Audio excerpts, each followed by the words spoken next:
नमस्कार दोस्तों, गौरांग शाह बात कर रहा हूँ जियोजित इन्वेस्टमेंट्स लिमिटेड की तरफ से और बाजार इस हफ्ते का ब्यौरा लेकर के आप सभी के सामने उपस्थित हूँ। इस सोमवार की सुबह करीबन सवा 10 बजे का समय हो रहा है, यानी कि 10:15 का समय हो रहा है और बाजार में प्रतिक्रिया जो पिछले हमने देखी थी, उससे थोड़ी बहुत विपरीत हमने देखी पिछले हफ्ते शुक्रवार तक, जब तक बाजार बंद हुआ। लेकिन उसके बाद आज पहला दिन सोमवार का।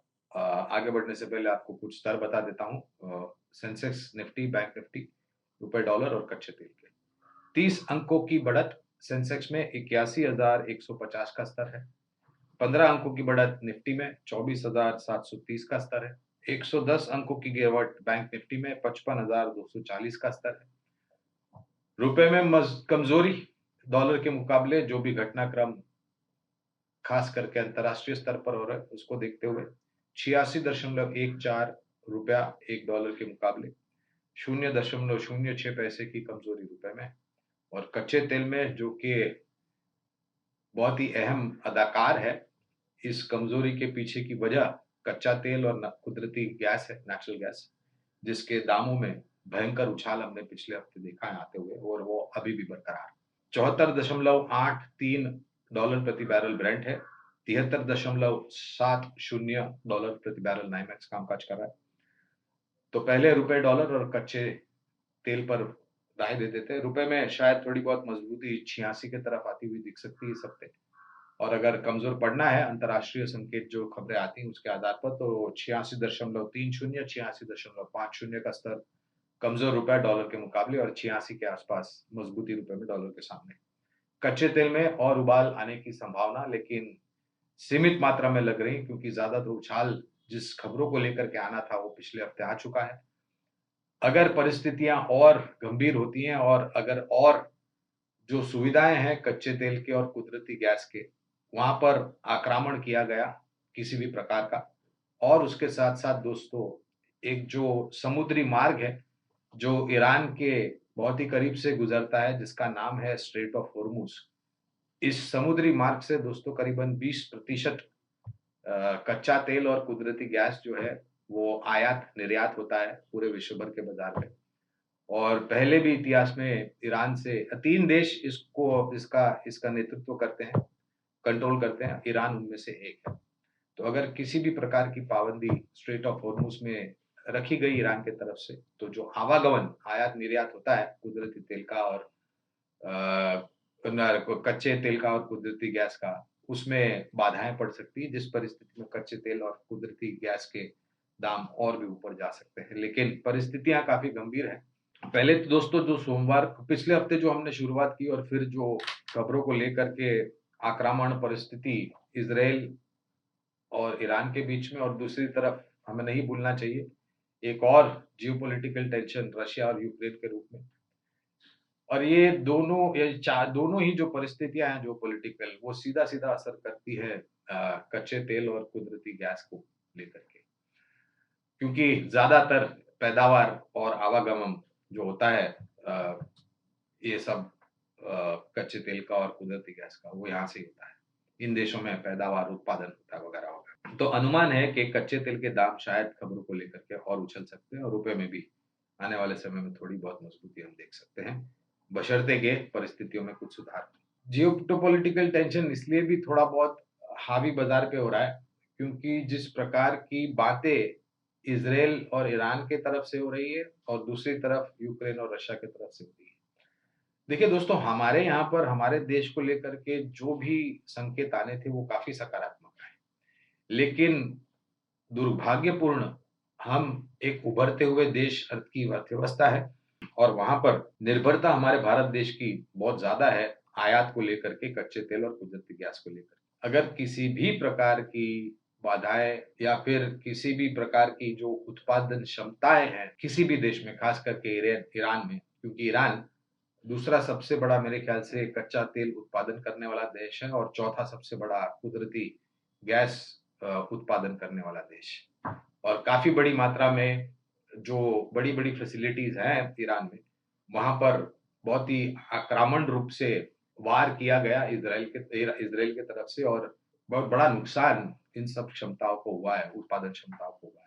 अब हो सकता है आने वाले समय में और एक बात ये भी है दोस्तों कि अब ये आक्रमण जो है वो केवल मात्र न्यूक्लियर फैसिलिटीज़ या फिर नेचुरल गैस या कुदरती तेल के भंडारों पर नहीं है, अब शहर में जाकर के बमबारी हो रही है। कामाकाजी ड्रोन्स और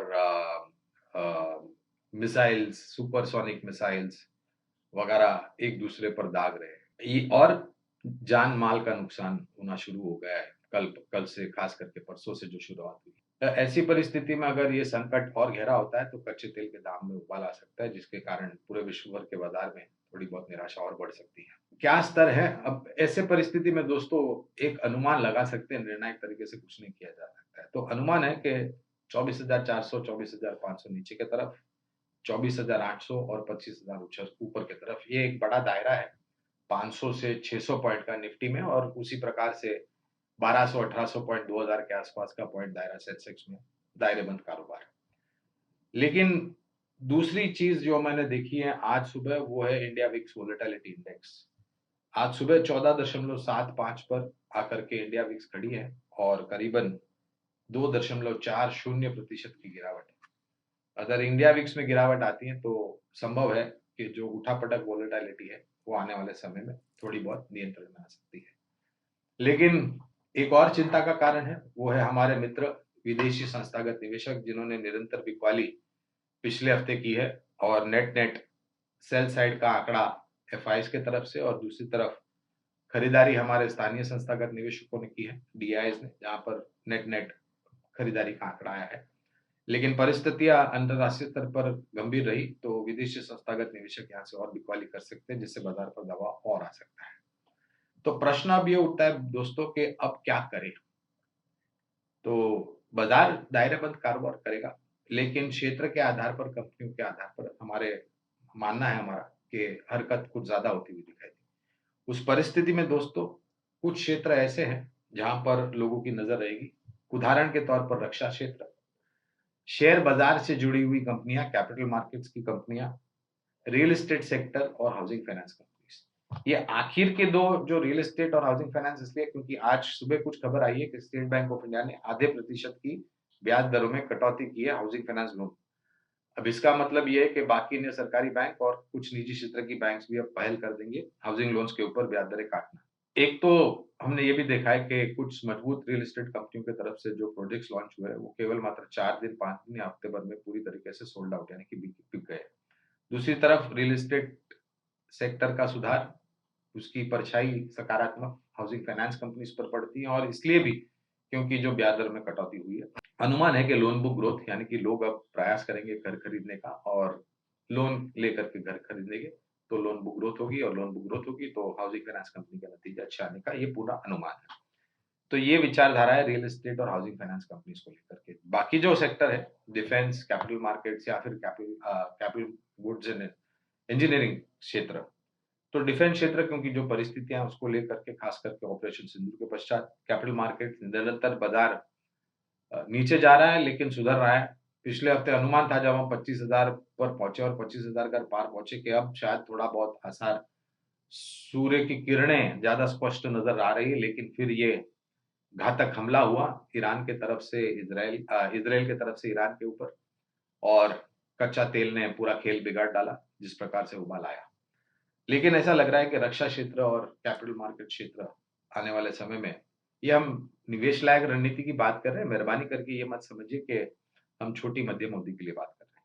तो ये सब क्षेत्र है, रक्षा क्षेत्र, शेयर बाजार से जुड़ी हुई कंपनी, कैपिटल गुड्स इंजीनियरिंग क्षेत्र और रियल एस्टेट और हाउसिंग फाइनेंस कंपनीज, जो शायद लोगों के नजर में रहेंगे, चर्चा में रहेंगे, और खरीदारी का मौका लोग यहाँ पर ढूंढते जाएंगे।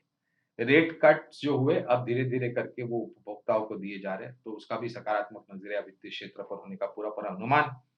एक केवल मात्र जोकर, ये सकारात्मक परिस्थिति के विपरीत जो बातें हो रही है, तो वो जोकर है कच्चा तेल और कुदरती गैस। दोस्तों, कुछ बातें ये सुनने में आ रही हैं कि बहुत जल्द ये मसला ईरान और इज़राइल के बीच में सुलझ सकता है, लेकिन किसी भी प्रकार के आसार फिलहाल ऐसे नजर नहीं आ रहे। कुछ बुद्धिमानी जीव है जो ये तर्क लगा रहे हैं कि वो एक अहम भूमिका निभाएँगे।